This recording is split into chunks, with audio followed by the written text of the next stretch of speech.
In the gardening world, tomatoes have the most strategies for pruning, and they can be quite confusing. So in this video, we're going to go deep into the world of the tomato to understand if you should prune, and if you should, how you should do it.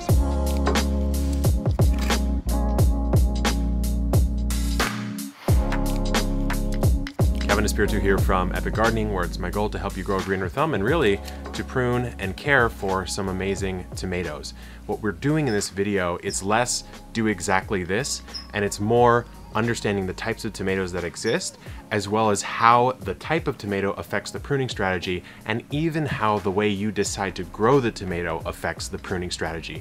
There's a lot of debate, I think, in the tomato growing world about, oh, what's the best way? There really is not one singular best way for many varieties, and so that's why I wanted to approach the video this way, hopefully to give you a little bit more insight, a little deeper look. So without further ado, oh, by the way, at the end of the video, I'm going to show you something you should do at the end of the season for pruning as well, so stay tuned for that. But without further ado, cultivate that like button for incredible, amazing tomato harvests, and let's get into it.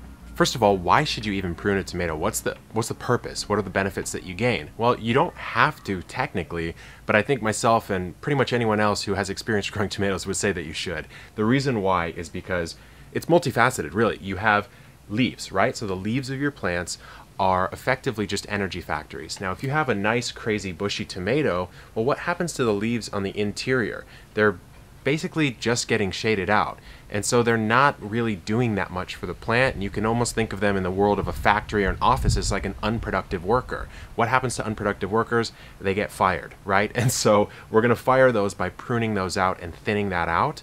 That also increases airflow throughout the tomato plant. So tomatoes really are susceptible to a lot of different types of diseases: early blight, septoria, leaf spot, all things that can decimate a plant, and they thrive in conditions that are humid, moist, and there's not a lot of air circulation, so by pruning you actually open that up quite a bit.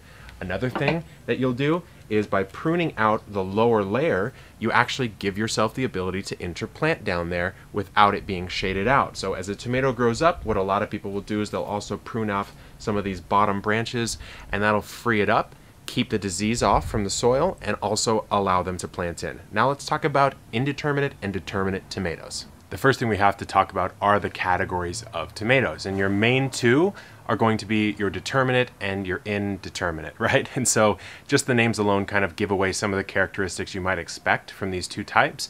Determinate tomatoes are called that because their height and lifespan is determined. They get to about 4 to 5 feet tall, and their final bud at the top is a flower bud, much like this one right here, and so they don't have any more potential to grow.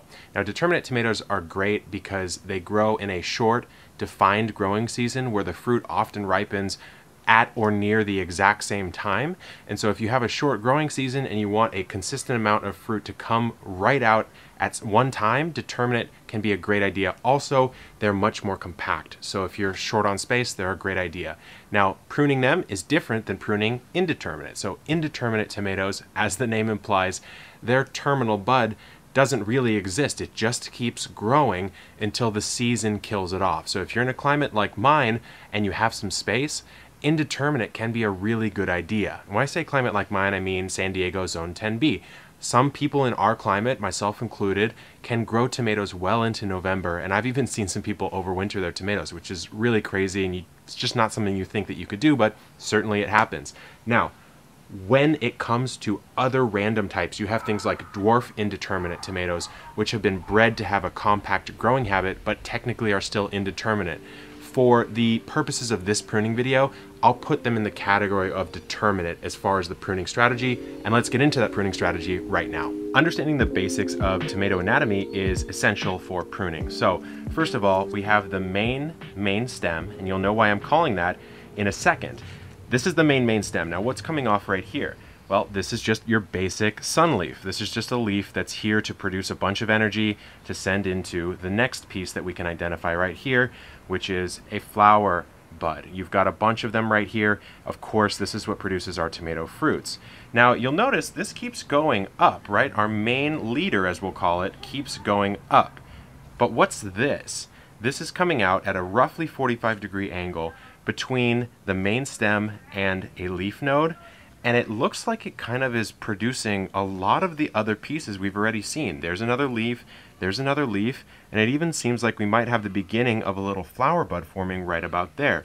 Well, this is called a sucker, and on indeterminate tomatoes and determinate alike, you'll see these. Now, the pruning strategy changes, but this is really what you want to keep your eye on when it comes to pruning tomatoes, because these are the guys that can really hamper and or enhance the growth of your plant. Now, you know this is a sucker because if we follow the plant upwards, we see another leaf node, we see another young flower node, which you can barely see right here. I'll bend it down just slightly. You can see it right there.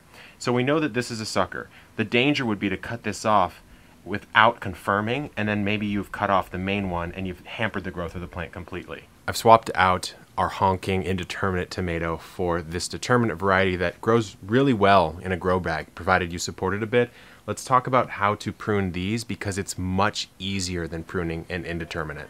On a determinate variety tomato, the pruning is very simple. Just locate the first flower bud, which is right about here on this plant. It's just not open yet.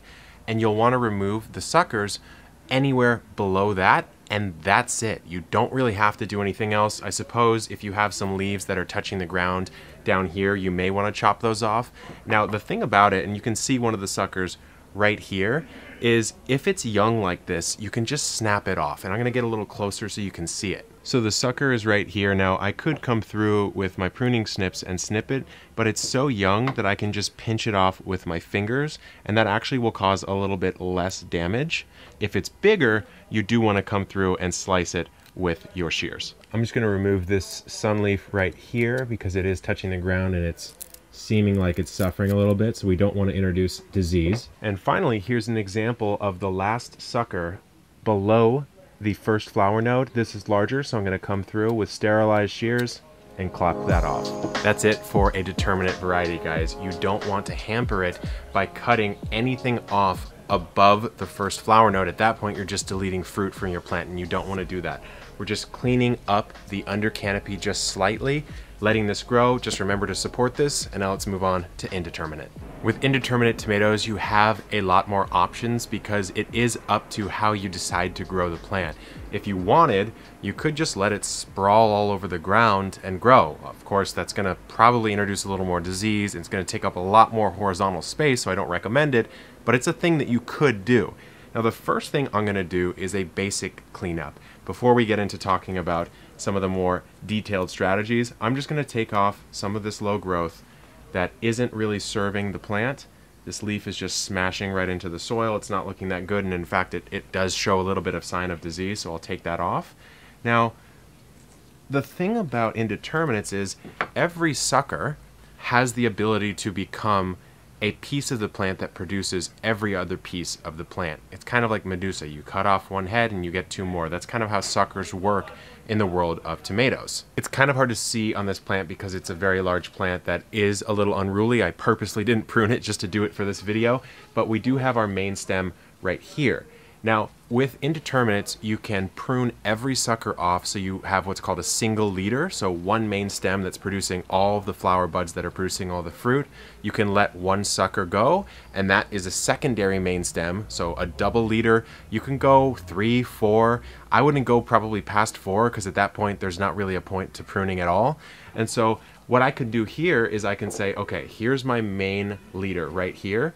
Now I need to identify where the rest of the suckers are. So I need to come through and probably do a decent cleanup here. By the way, when you cut, that was way too close to my eye. When you cut the suckers off, you can save them because at the end, I'll also show you how you can propagate from those very easily and have yourself a little backup tomato crop. It's going to be a little hard to see, guys, but we have our main leader right here. So already I'm seeing this sucker I really don't need. So we'll take that guy off right there. We have another large sucker right here. So I have the option to let this stay. You can see there's a sunleaf I took off right there because it was hitting the ground. So I have the option to let this stay or take that off. There's a really low one right here. I'm gonna remove this one because it's just simply not necessary. So we'll take that guy off. Remember, this is a sunleaf, this is a sunleaf. We're gonna leave that, another sunleaf, another sunleaf. If it's accessing sun, you wanna leave those guys. So we have another sucker that's a little lower right here. I'm also going to remove this one. So it's starting to clean up a little bit. Now remember, it's easier to see our main stem here now. So we have our main stem, we have another sucker here, another sucker here, and another one here. Now I'm gonna select for a double leader. So I'm gonna have my main stem right here, and I'm gonna choose one more to produce. And so I'm gonna take off, let's see, I'm gonna take off something that doesn't already have fruit on it or buds. So I'll take this guy off right here. And I'm also going to take off, I think probably this one, because this one is less developed. So we'll take that off. So now I have 1, 2, and there's just one more sucker up here that I need to remove. So we're going to take that guy off. And I'm doing this way too late. So don't wait as long as I've waited. Actually, you can see, look, we have our main stem, there's another one, and there's another one. So I'm gonna leave this as a triple leader, I guess, because we have 1, 2, 3, but that's it. Anything else, I'm gonna take off. Suckers can create suckers, by the way. It's like a suckerception, so if you let it go crazy, and sometimes these things grow really fast, you can miss some, and then your tomato plant can get unruly. So really get in there and inspect. Here's the final sucker I can see on this plant, so we'll just chop this guy off, and now we have a clean, indeterminate tomato. Now that we've cleaned off a lot of these suckers, this is actually my favorite part of pruning tomatoes, is cloning them and making more. So if they're diseased or damaged or anything, you certainly don't want to do this. But if you're in a warm climate that can have 2 seasons worth of tomatoes, then you just got a free plant right here. So what you might want to do, if you're going to propagate this in soil, is you could take this leaf off, for example, bury this in soil right to there, and you have a free plant. Because remember, the tomato stem has totopotency, or the ability to produce roots, around the entire main stem. So when you bury this in soil, boom, I have another heirloom Costaludo Genovese plant right here ready to go. So I'll just prepare these really quick, and we'll talk in a second about the final thing you'll want to do when pruning an indeterminate at the end of the season.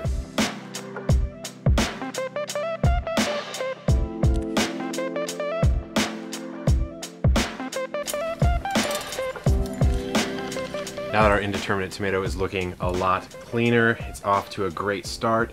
We've taken out a lot of those leaves and those suckers that were going to take a bunch of energy away from the 3 main leaders that we're going to use to grow this plant. I'm just going to add this in, and let's talk about the final pruning you'll need to do. And this is probably the most painful one, because at the end of the season, remember, indeterminates, their season ends when the weather kills them. So when you sense that's coming for your region, what you want to do is something called topping. Now it's exactly what you avoided doing throughout the growing season. Topping is taking off that top tip of growth so the plant has no ability to put on any more vegetative growth. What that's doing is that's saying, hey, it's time for you to put all your energy into those delicious fruits, the reason that we're growing this, and sayonara. So you're going to decapitate your tomato at the top, and then you're going to let those fruits mature. But guys, tomatoes, there are probably dozens of little micro tips that I didn't cover in this video, but I hope this was an informative look to kind of demystify the magical tomato. It's a fantastic plant. It's probably the most popular plant, like I've mentioned, but there's just a lot of confusion about it, and of course for myself as well, as I continue to learn. So if you have a particular tip, drop it down in the comments. Remember, it's the Epic Gardening community. We're all learning together. But until next time, I'm going to take this alien looking tomato trellis, go out in the front yard, and put it back in the sun.